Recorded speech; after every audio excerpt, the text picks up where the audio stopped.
Living in a condo not only gives you better capital appreciation as compared to HDB, but it also gives you access to more facilities while having less restrictions, and best of all, it gives you higher social status. However, despite all that rosy picture, there are many considerations that you need to consider before you upgrade to a condo, because it's not as simple as buying a $3 chai fan, yeah. That's why in this video, I'll be going through some of the things that you should think about before you upgrade, such as what are you exactly upgrading your property for, what are you giving up by upgrading, and can you even afford to upgrade, and so on. But before I start, do join my 7,000 members Telegram group to ask or discuss any questions that you may have. And with that being said, let's jump right in. The first thing you need to think about is the why. Why do you need to upgrade? In general, there are three main reasons as to why someone would want to upgrade to a condo. First, some people want the convenience. Maybe the condo is closer to your family, or because the condo has facilities that you and your family can use, or maybe the condo is nearer to your kids' school. So it's similar to ordering food delivery. Even though it costs more, you don't mind paying a premium for the convenience. Then, some people may also upgrade to show higher affluence, like this guy who bought a condo as he felt that it could help to inspire his team members and give them something to aspire to. Personally, I don't think this is a bad thing, as long as you are able to afford it. That's because based on the Maslow's hierarchy of needs, once we have fulfilled our basic needs,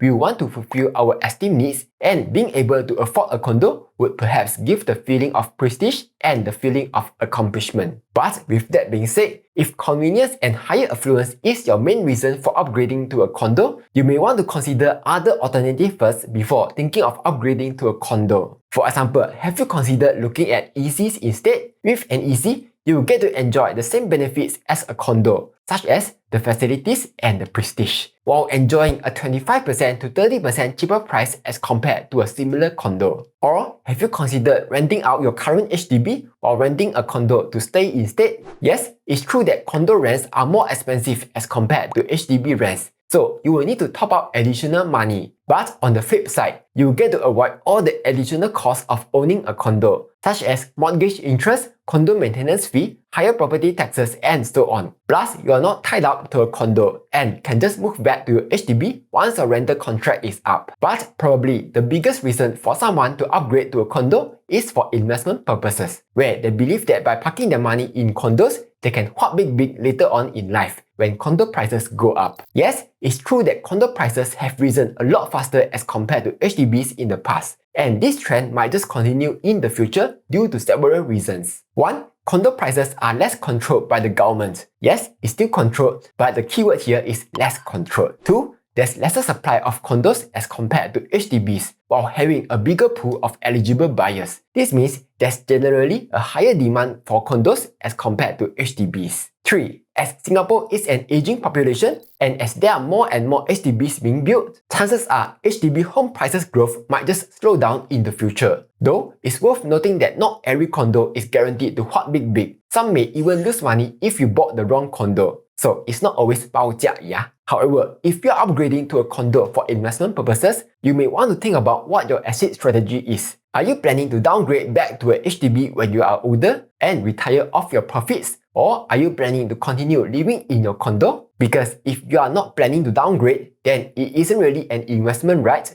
Since you don't get to unlock the unrealized gains of the condo. And this is where the term asset rich, cash poor comes from, where you have a ton of money locked up in the property, but you don't get to enjoy it. Then you'll be like, but I can pass down the condo to my descendants, ma. Yes, that's true, but it's still back to the same point. It's not you who will get to enjoy the unrealized gains, but rather it's your descendants who will get to enjoy. So it's like looking at the chefs making 小笼包 at the Din Tai Fung window. Can see, but cannot touch. Moving on, the next thing to consider is affordability. And here's where the sponsor of today's video, Oh My Home, may help you out. That's because Oh My Home has a tool called Homer AI. With Homer AI, you will have access to real-time information of your home evaluation, while also seeing how much your neighbors have sold and are selling their homes for, all the recent transactions, what's the lowest selling price and highest selling price. Besides that, they also have this new feature called Mesh, which shows the recent potential buyer matches by matching your listing to over 100,000 buyers from a ready-made buyer pool. With this, you'll be able to know the demand for your property even before you put out a listing. This will not only help you sell more efficiently, but also sell faster and at a higher market price. But perhaps the more important feature is the calculator tab. Here, you'll be able to easily find out how much cash proceeds you will receive when you sell your home, how much you can actually afford for your next dream home, as well as calculate the monthly mortgage payments that you can expect for your new home. Or maybe you have some questions in mind and are looking for answers. In that case, you can check out the AI chatbot Homer GPT. For example, you can ask questions such as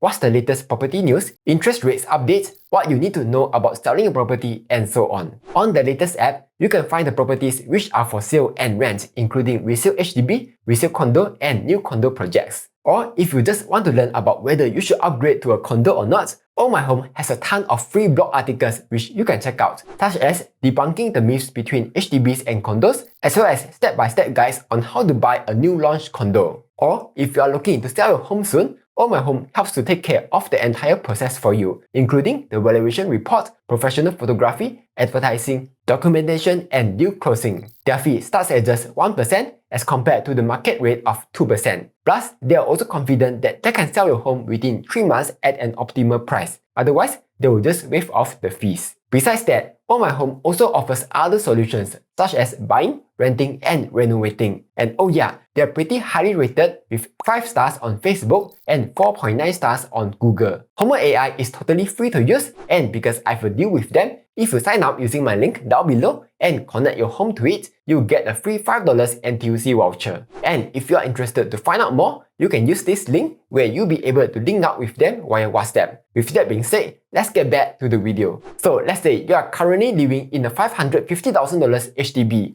and you are interested in upgrading to this $1.79 million condo. So how much will you get after selling your HDB? Using the cash proceeds calculator, you can see that after paying for the 1% agent fee, HDB admin fee, and legal fees, and after returning back the $120,000 accrued interest that we used from CPF, we will have around $128K in cash proceeds. As for the condo, there's the $59,100 buyer stamp duty, so that brings the total purchase price to $1,849,100. From there, the first cost would be the down payment. The current loan-to-value ratio is at 75%, meaning you are able to borrow up to 75% of the money and pay the remaining 20% via CPF and 5% via cash. So this should be very straightforward, right? Well, yes, but no. First, there's the 55% total debt servicing ratio, which says that your total money debt repayment must not exceed 55% of your gross money income. This includes your credit card bills, personal loan, car loan, and so on. Second, if your loan tenure exceeds beyond 65 years old, your LTV limit will be reduced. For example, if you are a 45-year-old young APEC who wants to take a 30-year loan, you will only be able to borrow up to a 55% LTV limit. 3.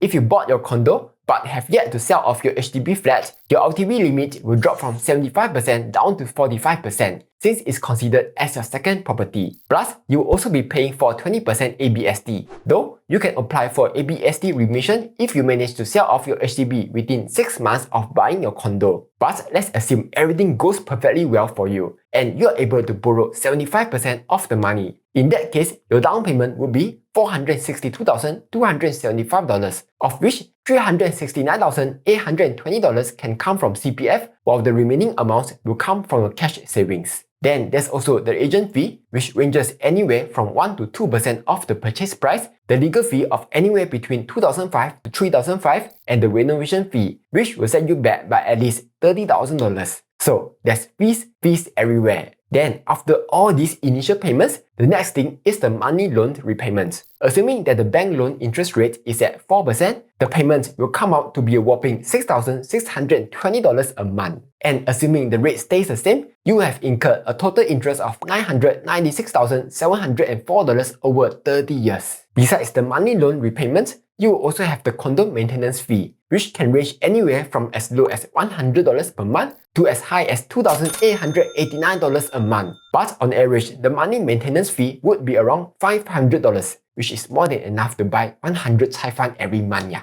So as you can see, with these monthly fees, unless you are earning higher than average salary, this will be pretty rough on your monthly cash flow. In fact, according to Sydney's estimates, you will need to be earning at least $13,500 in order to be able to afford a condo in Singapore. This assumes that you aren't investing your money in other investments and you don't have any other loans, and your monthly expenses is only $4,000, which by the way is way below the $6,693 estimated amount if you are a couple with 2 kids. That's why an article suggests that you should only upgrade if you can keep your monthly loan amount to 30% of your monthly income. If that's the case, your household income would realistically need to be at least $22,069 before you can really start to comfortably afford a condo. But let's say you can afford a condo, there's still another thing you will need to consider, and that is this whole condo dream will only last for as long as you are healthy and as long as you have the income. Because if let's say your health declines and have to either stop working or take a pay cut, or then you might be forced to downgrade your condo. And have you ever thought about what you are giving up in return? In exchange for owning such an expensive property, you have no choice but to continue working well into your 50s or 60s just to continue paying the mortgage payments. So what you're giving up is financial freedom. For example, you can't quit your job and be financially free in your 40s or start a business just like that because you'll be taking on a lot of risks, all of which can cause you a lot of stress and unhappiness over the long run. All in all, what I'm saying is you need to be realistic and know what you're getting into, because while owning a condo sounds fantastic, it also comes with a huge burden as well. Anyway, that's all for this video. Hopefully you found this useful. Like, share and subscribe as I'll be posting new videos every Monday, Wednesday and Friday.